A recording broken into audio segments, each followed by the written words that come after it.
Hi friends. तो ये है आपका अलंकार पार्ट 2 और इसमें हम डिस्कस करेंगे आपका अलंकार के जो भेद थे। एक था आपका शब्दालंकार और एक था आपका अर्थालंकार, और फिर शब्दालंकार के भी अनुप्रास, यमक, श्लेष कई तरह के टाइप्स थे। तो इस पार्ट में हम आपका अर्थालंकार के बारे में डिस्कशन करेंगे। चलिए स्टार्ट करते हैं।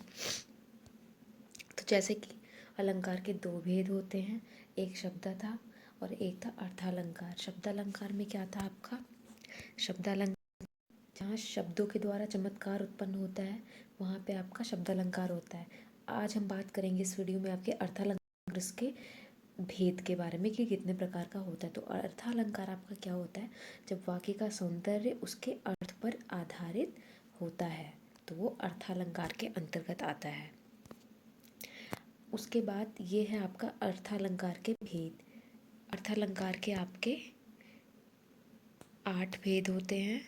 कौन कौन से? उपमा, रूपक, उत्प्रेक्षा, अतिशयोक्ति, मानवीकरण, भ्रांतिमान, संदेह और विभावना।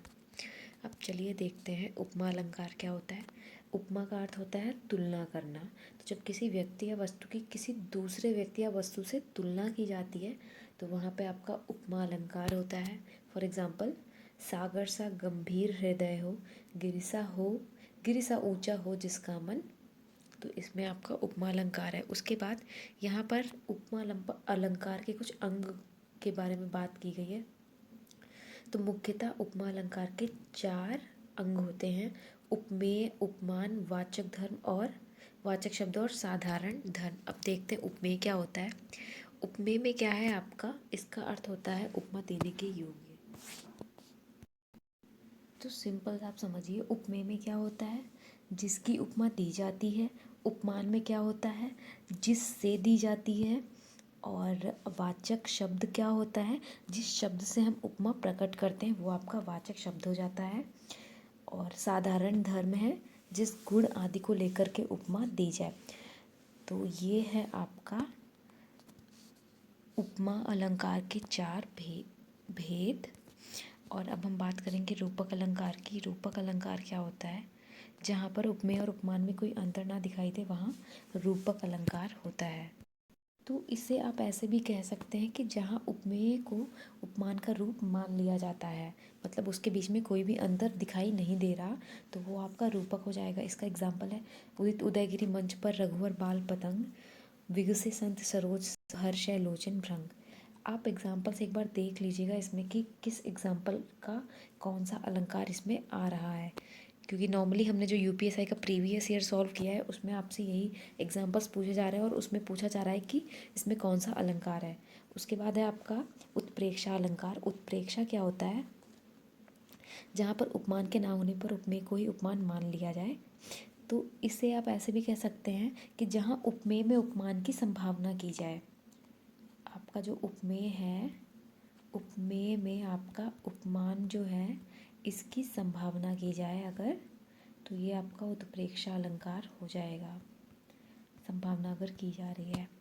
चलिए इसका एग्जाम्पल है, सोअत ओढ़े पीत पट श्याम सलोने गात, मानव नीलमणि सैल पर आपत पर्यो प्रभात। ये जो आपका एग्जाम्पल है इसमें आपका उत्प्रेक्षा अलंकार है।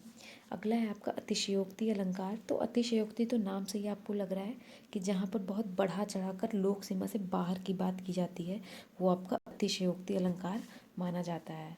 इसका एग्जाम्पल है, हनुमान के पूछ में लग न सकी आग, लंका शीघ्र जल गई, गए निशाचर भाग। फिर है आपका मानवीकरण। मानवीकरण क्या है, जहाँ जड़ प्रकृति निर्जीव पर मानवीय भावनाओं तथा क्रियाओं का आरोप हो वहाँ पर आपका मानवीकरण अलंकार होता है।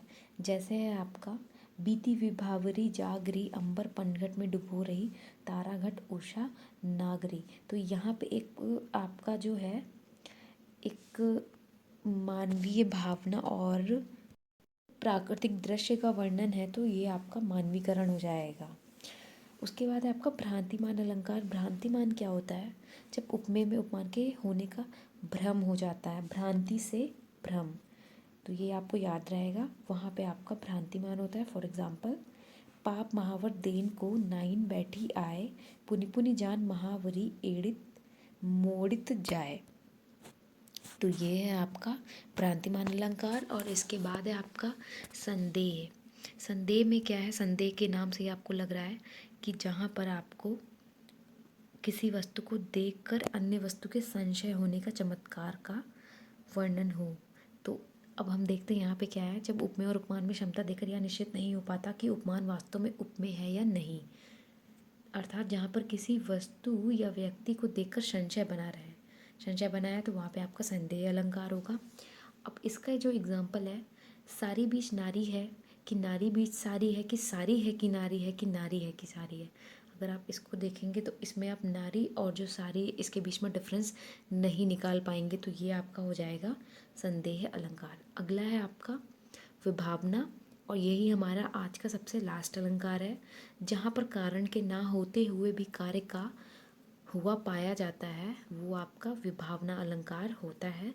और इसका एग्जाम्पल है आपका बिनु पग चले सुने बिनु काना, कर बिनु कर्म करे विधि नाना। तो ये हुआ आपका विभावना अलंकार। अगर आपको इसमें कुछ भी डाउट हो तो आप मुझे कमेंट करके ज़रूर बताइएगा। और अगर आपको वीडियो अच्छा लगा हो तो लाइक और चैनल को सब्सक्राइब करना मत भूलिएगा। Thank you so much for watching this video.